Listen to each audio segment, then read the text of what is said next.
बिस्मिल्लाहिर्रहमानिर्रहीम। शुरू करती हूँ अल्लाह के नाम से जो बड़ा मेहरबान और निहायत रहम करने वाला है।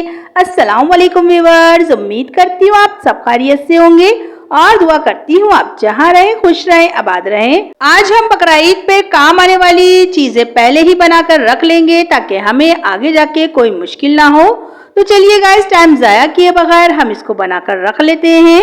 मैंने एक अदद बड़ा और कच्चा पपीता ले लिया है। अब मैं इसको छील लूंगी। इस तरह से आप देख सकते हैं मैं किस तरह इसका छिलका उतार रही हूँ।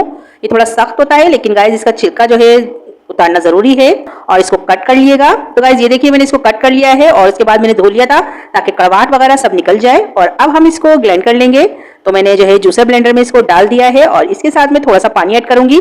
तकरीबन 4 टेबल स्पून इसमें मैंने पानी ऐड कर दिया है और अब हम इसको थोड़ी देर रोक रोक कर चलाएंगे ताकि ये अच्छे से इसका पेस्ट बन जाए। तो गाइस ये देखिए हमारा जो है पपीते का पेस्ट बिल्कुल तैयार है और अब मैं इसको कांच की बोतल में निकाल लूंगी। और कांच की बोतल में ये काफी अरसे तक खराब नहीं होता है। ये देखिए गाइस बिल्कुल बारीक सा इसका पेस्ट बन चुका है और अब मैं एक जार में इसको निकाल रही हूँ। तो गाइस ये देखिए हमारा जो है पपीते का पेस्ट बिल्कुल तैयार है और ये हमारे यहाँ जो है बकरा ईद पे बहुत ही ज्यादा काम आता है। और आप सभी को पता है कि कच्चा पपीता गोश्त को बहुत जल्दी गला देता है।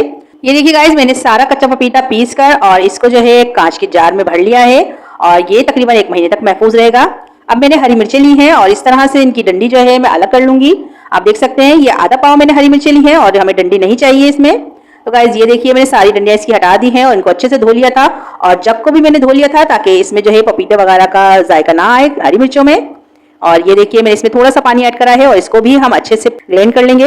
ये देखिए गाइस हरी मिर्चें भी हमारी पिस चुकी हैं और बकरा ईद के लिए हमारे पपीता और हरी मिर्च बिल्कुल तैयार हैं यूज होने के लिए। ये है 1 पाव लहसुन और 1 पाव अदरक। गाइस मैंने इनको जो है छील कर और अच्छे से धो लिया है, आप देख सकते हैं। और इस तरह मैंने कट कर लिया है और ये देसी लहसुन है छोटा वाला। और अदरक और लहसुन को हम अलग अलग पीसेंगे ताकि ये जो है मिलकर दोनों चीजें खराब ना हो।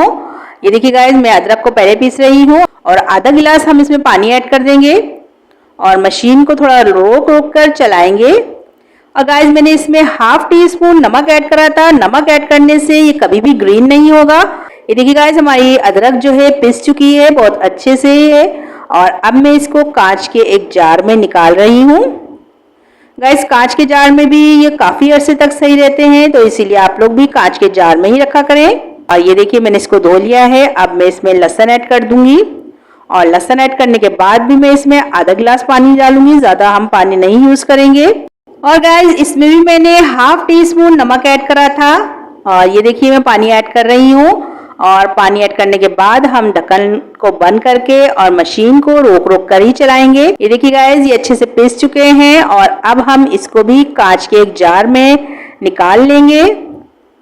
और ये देखिए हमने इसको निकाल लिया है। गाइस ये लहसुन अदरक हरी मिर्च और पपीता ये बकरा ईद पे बहुत काम आता है। आप लोग जो है इन चीज़ों को पहले से ही तैयार करके रख लें ताकि आपके किचन में आपको बहुत आसानी रहे। ये देखिए गाइस हमारी लहसुन और अदरक दोनों चीज़ें भी तैयार हो चुकी हैं बकरा ईद पे यूज़ होने के लिए। और मैंने अपने किचन के काम को कम कर लिया है, आप भी ऐसे ही कीजिए। तो गाइस सबसे लास्ट में अगर आप लोग मेरे चैनल पे नए हैं तो इसे सब्सक्राइब करना ना भूलें और बेल आइकन को जरूर दबाएं ताकि आपको मेरी हर आने वाली वीडियो बर वक्त देखने को मिले। तो चलती हूँ दुआओं में, याद रखिएगा इंशाल्लाह फिर एक जबरदस्त सी रेसिपी लेके आऊंगी आपके लिए। अल्लाह हाफिज।